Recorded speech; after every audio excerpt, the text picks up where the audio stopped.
The girl in the cell beside me stopped screaming 3 nights ago. They dragged her body out at dawn, but her eyes stayed open like she still couldn't believe how easily a life can vanish here. I didn't know her name. They take those away first, but sometimes I think I envy her. At least she doesn't have to wake up here anymore. Chapter 1. Shadow Wolf. The walls here are always wet, dripping water in slow, steady taps that match the beat of my fear. I've counted those taps for months, maybe years. There is no sun to measure time by, only darkness and iron, and the smell of blood that never washes away. I don't have any memories of who I was before. All I know is I wasn't always here. Down here is where they keep the ones they want to break. The guards call me Shadow Wolf, like my wolf is a curse. They never use my real name. After a while, I stopped remembering it myself. The iron cuffs around my wrists burn my skin when I shift too close to the surface. They want to stop the wolf inside me from rising. Heavy bootsteps clank against stone. My throat tightens. They're coming. No hiding today, Shadow, one guard says, unlocking my cell. Time to see what the beast in you has learned. They drag me to the hunting room, a long table with dark stains, shackles hanging from the ceiling, silver tools laid out too sharp, too polished. Garen grabs the iron mask and presses it against my face. I hiss as silver burns across my cheek. There it is, the monster waking up. The brand touches my side and the world explodes. Black mist erupts under my skin. My bones snap and pull, trying to shift. My wolf thrashes, furious. She wants blood. She wants freedom. She wants revenge. Not yet, Garen snaps, shoving wolfsbane cloth against my mouth. You will shift when we tell you to. When it's over, they drag me back to my cell like a broken animal. But then I hear a soft voice from across the corridor. Hey, Shadow. You still breathing? The only reprieve I have in this place is the little boy across from me. He can't be more than 7 years old. In a place built to kill the strongest wolves. I've started feeling protective of him. Like if I can keep him alive, maybe the world isn't as cruel as it seems. I always give him some of my food. In return, he gives me stories and smiles and hope I don't want. Every day after they drag me back, he sits by his bars and sings to me. His voice is small but steady, like a candle refusing to blow out. I've never seen him sad, not once, even after his cleansing. You should sleep, I whisper, voice raw. You need rest. He wrinkles his nose. You need it more. You look like you got hit by a horse. A broken laugh escapes me, the first in months. Did they hurt you today? I ask. He shrugs like pain means nothing. Only a little. I went to my happy place. I swallow hard. You shouldn't have to do that. But you helped me, he whispers. You saved me. I haven't saved anyone. You gave me food when I was hungry. You talk to me when I'm scared. You make sure I sleep first. My chest tightens painfully. I slide closer to the bars. As long as I'm still breathing, nothing is going to hurt you. Do you understand? I won't let them. His lip trembles. He presses his small hand toward me between the bars.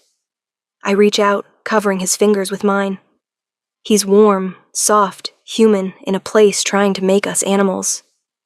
You're my big wolf, he whispers. And you're my little one. Now sleep. Only when his breathing softens do I release him. Only then do I let myself feel the fear, because I don't know how much longer I can protect him. Chapter 2. The Alpha King.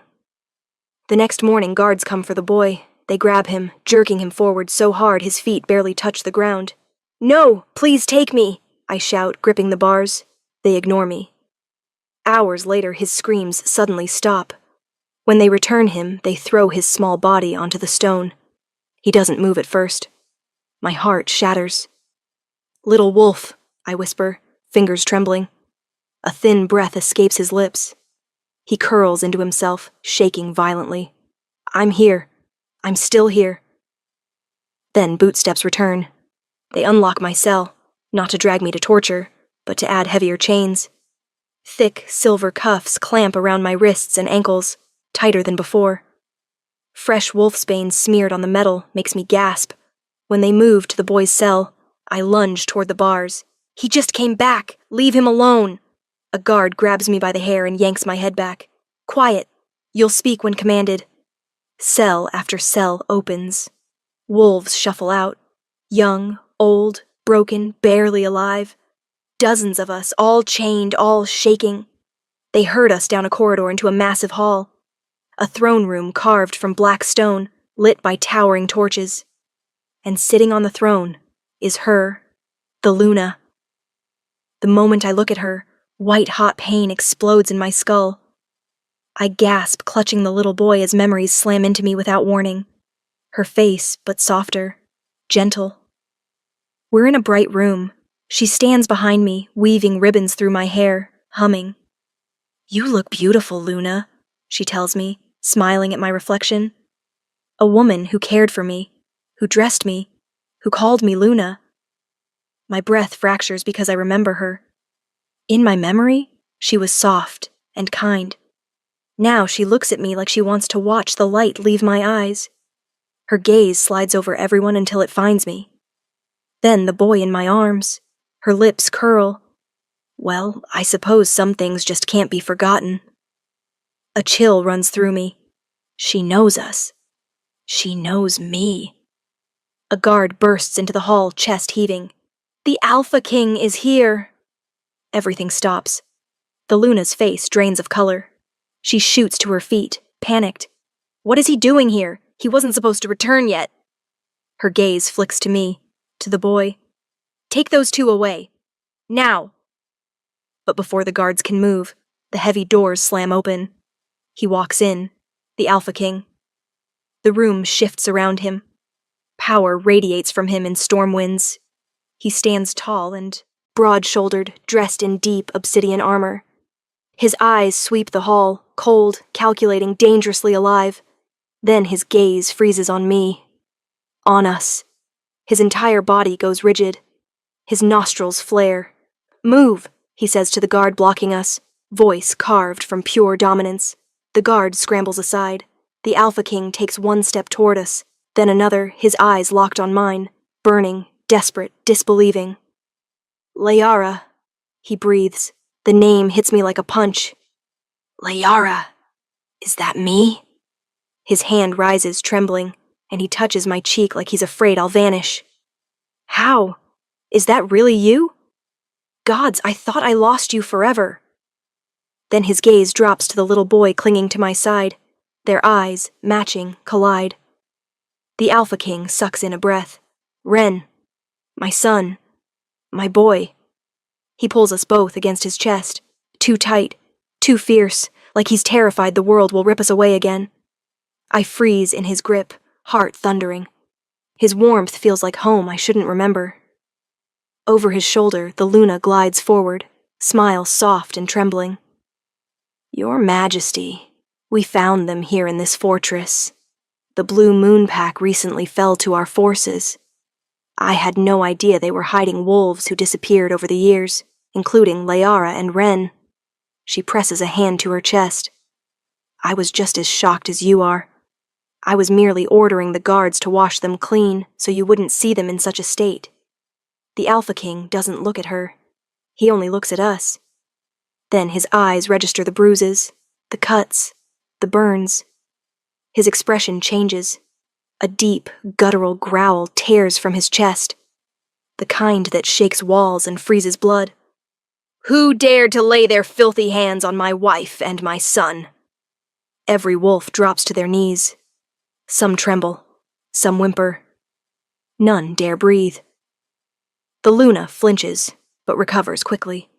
"Your Majesty, why don't we get them cleaned up first? Their health is more important than answers." She reaches for Ren. "I will take them home." But Ren jerks away from her touch, panic exploding across his tiny face.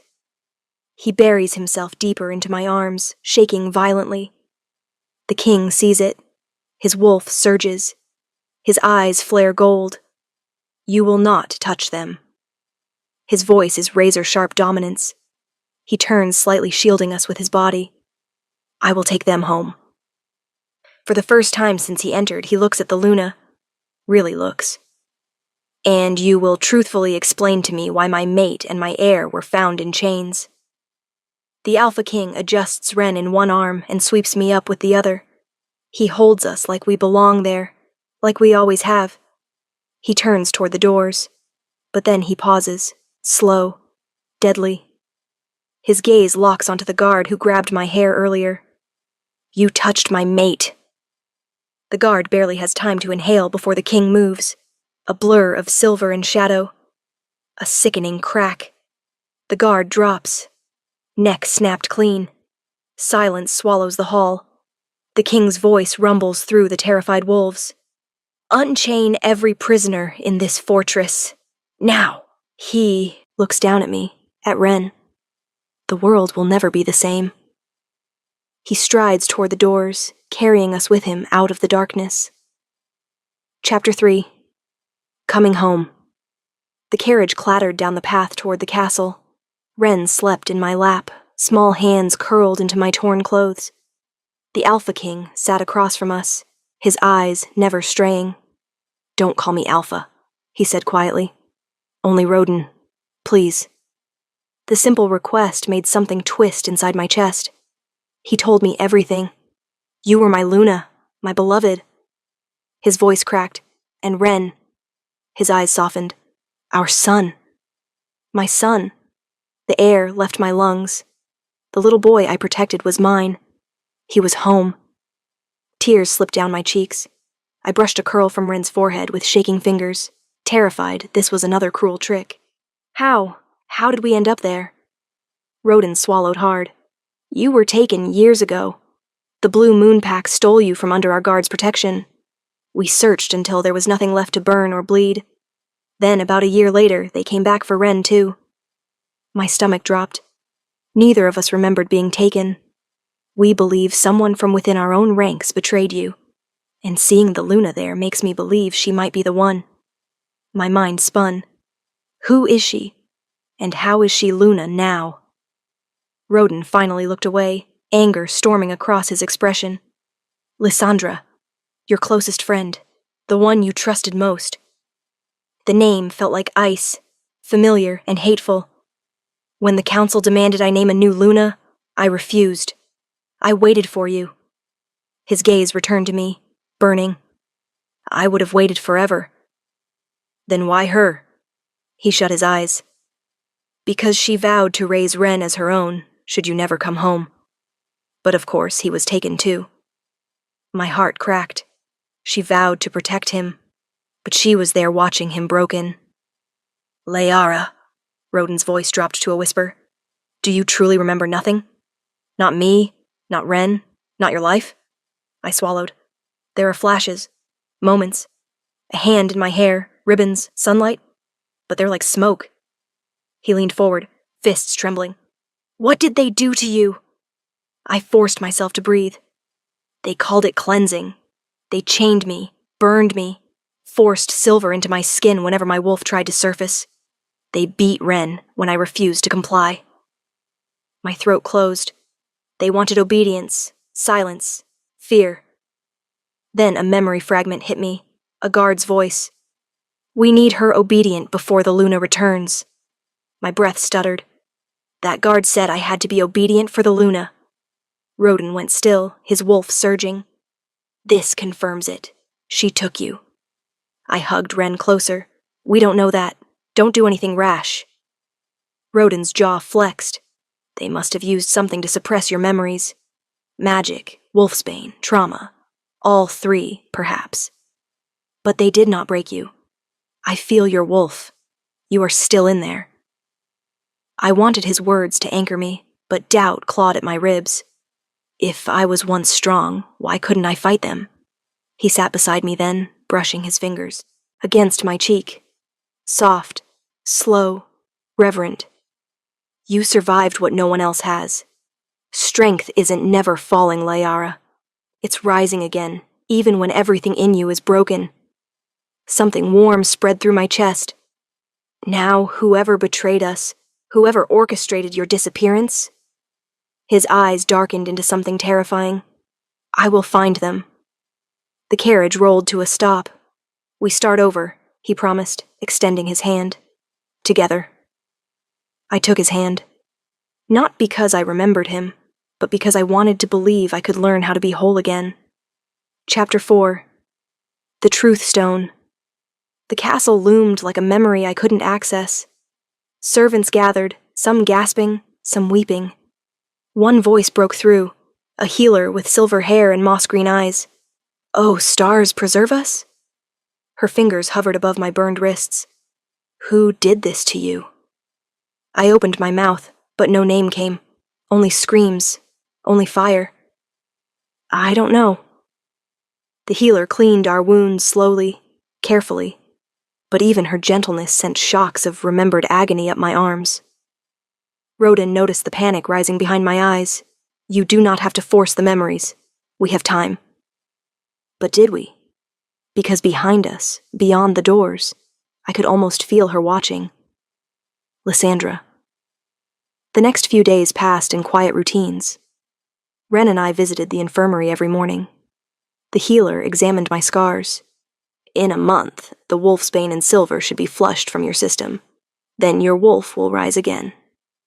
When I asked about the memories, she shook her head. "I don't know what was used on you. Magic that old leaves no visible trail. I cannot restore what was taken." Roden spent most hours locked behind council doors, trying to convince wolves who preferred comfortable lies. They didn't believe Lysandra was involved. What did she gain? A title, a crown. But Luna wasn't guaranteed. If I died or disappeared, tradition didn't dictate a friend would replace me. Luna was chosen through bloodline and fate, usually reserved for high-ranking she-wolves. And Lysandra, she was nearly an Omega. Omega women don't rise to queens unless something drastic shifts. Had she known I'd disappear? Or had she helped make it happen? Wren crawled into my lap one afternoon. "Mama, look, birds." The title hit me every time. We talked about everything light and harmless. We laughed loudly, freely, but neither of us ever talked about the fortress, the screaming, the chains. Some wounds are too fresh to touch. Then one evening, Roden came to our chambers, shoulders heavy, eyes dimmed. "The council refused to recognize you as Luna." My blood ran cold. "What? Why?" "They're claiming you ran away, that you chose to leave, that you abandoned Wren and me." His voice broke. "Willingly." I stared at him horrified. I would never." My throat closed. I didn't remember. I didn't know anything. "I know," he said, voice raw. "I waited for the rest. They're saying you had a lover." The floor tilted beneath me. I opened my mouth to deny. It instantly. But the words died when I realized I didn't remember. "I would never have had Wren if I didn't love you," I whispered. "Whatever else they think I did, that part is real." Roden's eyes glimmered with heartbreak. "When will this judgment happen?" "Tomorrow night," he said, "before the full council." He hesitated. "And Layara, they want you to prove your innocence with the Truth Stone." A chill rushed down my spine. "What is that?" "The Truth Stone forces honesty. If you lie, even by accident, it burns red. And even if you tell the truth, it still causes pain." My eyes burned. When a question is asked, it burrows into your mind, into the deepest memories. It forces them to the surface. "I survived a place meant to destroy me," I said, fingers curling into his shirt. "I can survive this too." He pressed his forehead to mine. "I'm not afraid you'll fail. I'm afraid of what remembering might do to you." I closed my eyes because that was the part I feared too. But living without my memories isn't living at all. Chapter 5. The Council. The council chamber was designed to intimidate. Black obsidian stone, silver torches, shadows that wanted to devour anyone foolish enough to lie. 9 council members sat in thrones carved from wolf bone and iron. Their expressions ranged from suspicious to openly hostile. And then her eyes. Lysandra sat near the center, her gown shimmering icy blue, jeweled crown gleaming. When her gaze met mine, she smirked, small, sharp, like a dagger. We sat. Silence stretched until Lysandra rose abruptly, placing a dramatic hand over her heart. Layara, you are my dear friend, and I know I promised to keep your secret, but I have grown to care for the Alpha. I can't keep lying anymore. My stomach twisted. When you left with your lover that day, I didn't tell anyone, but I never thought you would involve Ren. To inject yourself with those substances, to torture him, then pretend you can't remember any of it. Her voice dripped poison. I'm sorry, my dear friend. I can't keep lying for you. Roden stood so violently his chair slammed backward. Lies! Every single word! Lysandra tilted her head. Your Majesty, if I am lying and she is telling the truth, the stone will reveal that. My heart hammered. She was lying. But why? Punishment for false accusations was banishment. So why take such a risk if the truth stone would clear me instantly? Unless she believed something worse would happen to me first. A chill carved down my spine. Let's begin, I said. I am ready to clear myself of all falsehoods. Lysandra smiled like she'd already won. They led me to the center, a circular platform with the truth stone at its center.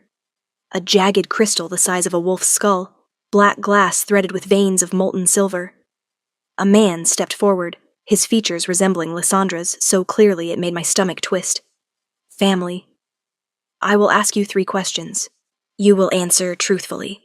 Do you understand? I nodded. Yes. He placed his hand on the truth stone. The world shifted. Silver veins shot up the crystal.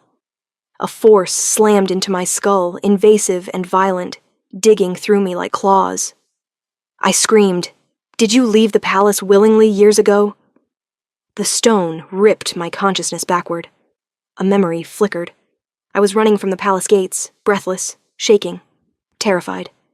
The only way to save Ren is to go. Yes, I cried. Gasps rippled through the chamber. Lysandra's smile sharpened. Did you do it for love? A new memory slammed through me. I was on my knees, begging, screaming. Please, take me instead. Just keep my son safe. Love? Yes. But not the kind they were implying. Yes, I forced out, voice cracking. The council murmured. Lysandra placed a hand over her lips. No, I tried to add. Not that kind of love. Agony exploded before I could finish. The truth stone didn't allow explanations. Only answers. If you could go back in time, would you do it again? My heartbeat faltered. If Ren's life were in danger again, there wasn't a choice. Yes. The truth resonated in the air like thunder. I collapsed to my knees. Silence. Then whispers. She admitted it. She left willingly for another man. I looked up, dizzy, furious. I did it to save Ren. But my voice was drowned beneath rising chaos. Out of respect for the Alpha King and the former Luna, we will sit on this decision, the eldest counselor said. Then, guards, take her to the dungeons. Chains clanked, hands grabbed my arms. Roden roared my name like a man being skinned alive. But I was already being dragged away. Chapter 6. The Memory. I sat in the dungeon hugging my knees. How had everything gone so wrong? Why had the stone shown me leaving willingly? Then a voice, sharp and familiar, slid through the dark. Well, well, look at you. Lysandra stepped from the shadows, her beauty poisonous. Look at what you've become. Once Luna, now a pitiful creature in chains. What do you want? I hissed. She laughed. To see you break. You're desperate to know what really happened, aren't you? I'll grant you that because I want to watch the moment it all comes flooding back. She snapped her fingers. Strange, shimmering powder filled the air, silver flecks catching the torchlight.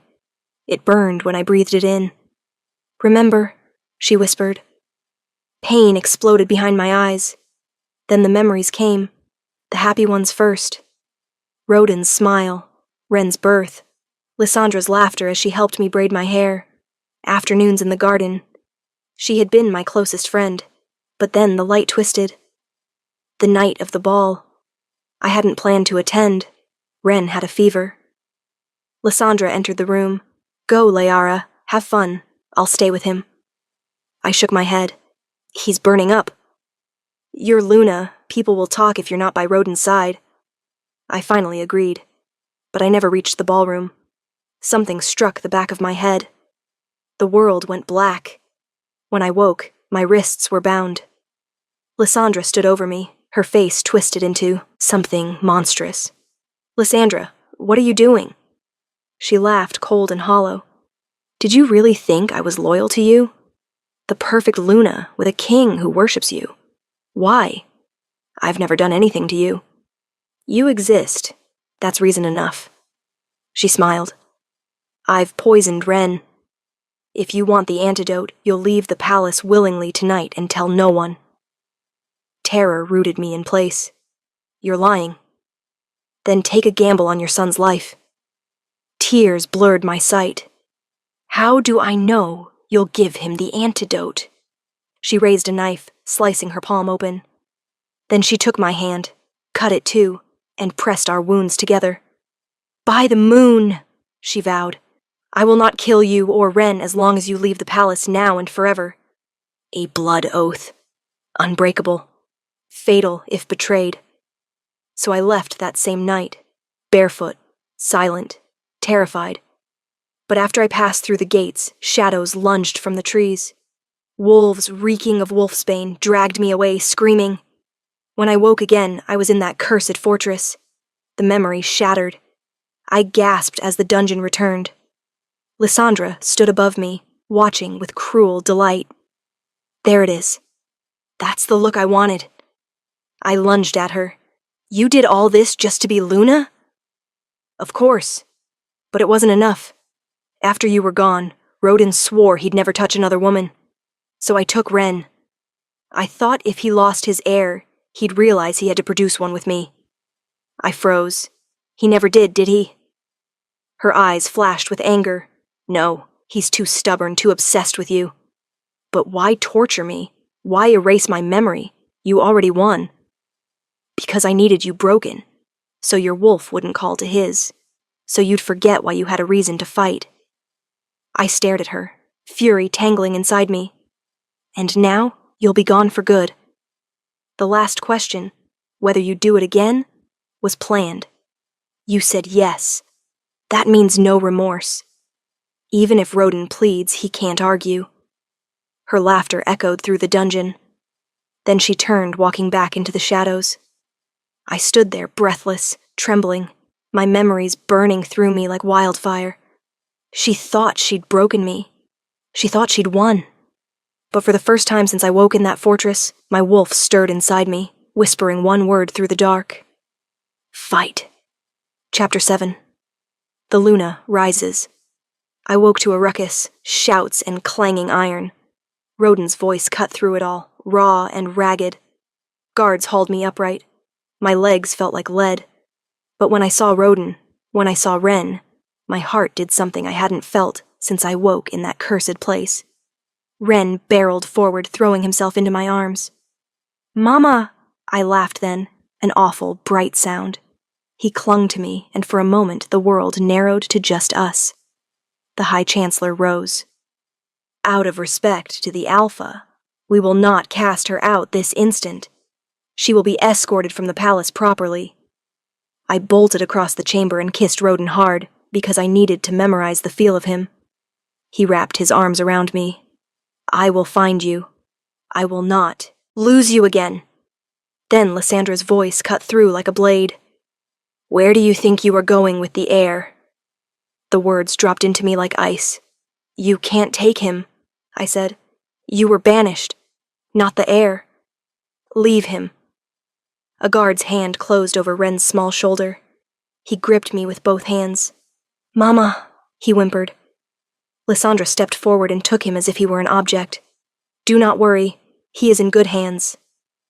Everything inside me went crimson. My wolf woke. It was a slow, terrible rising. Heat flooded my limbs. My vision narrowed to Ren's face, Lysandra's hand. I felt the wolf coil in my throat and unspool into terror and rage. My eyes flared bright and impossible. The sound that came out of me was not all human, a roar that hit the rafters, that made candles gutter and the court gasp. "God seize her," Lysandra hissed, but the room had shifted. I was now a living, undeniable power. Nobody dared challenge me. The guards, the maids, the council members, they bowed. Even Roden stepped close, not to restrain, but to stand beside me. I moved. I grabbed Lysandra's wrist and wrenched the truth stone from its place. I held it up like a standard. "Bring the stone to the stand." Hands fumbled. Bodies obeyed. I dragged Lysandra with it, pushing her toward the platform. "Stand," I said. I set the stone to her temple. It thrummed against bone. "Did you or did you not threaten Ren's life to force me to leave the palace willingly?" The stone dragged the answer out of her. She screamed, "Yes! Yes, I did! Please stop! Did you or did you not send the Blue Moon Pack to capture and torture me and anyone who opposed you?" She doubled over. "Yes, yes, please, it hurts, I did. Did you do all this out of jealousy and to claim the throne for yourself?" She tried to answer with lies. The stone flared angrily. "Answer!" "Yes, yes. I wanted it. I wanted him. I wanted the throne. I thought if you were gone, he'd come to me." Her confession spilled out in ragged bursts. I stepped back, letting the truth settle like ash. Then I turned and addressed the room. "You heard her. She threatened my son. She sent wolves to break us. She poisoned my life. All those screams you ignored, she ordered them." Shock rippled through the crowd. "Guards, take her!" I commanded. They seized her. Roden stepped forward and placed his hand on my shoulder, not to hold me back, but to hold me steady. As they dragged Lysandra away, her eyes locked on mine one last time. Venom, then hollow panic. Ren buried his face in my neck. Roden lifted him and pressed a kiss to his crown, then set him back in my arms. The truth stone lay humming. The council could no longer spin lies. Outside, 100 whispers began the spread of a single sentence. The Luna remembered. The wolf woke. Lysandra will pay. And in the echo of that sentence I felt hope, freedom, and love all at once.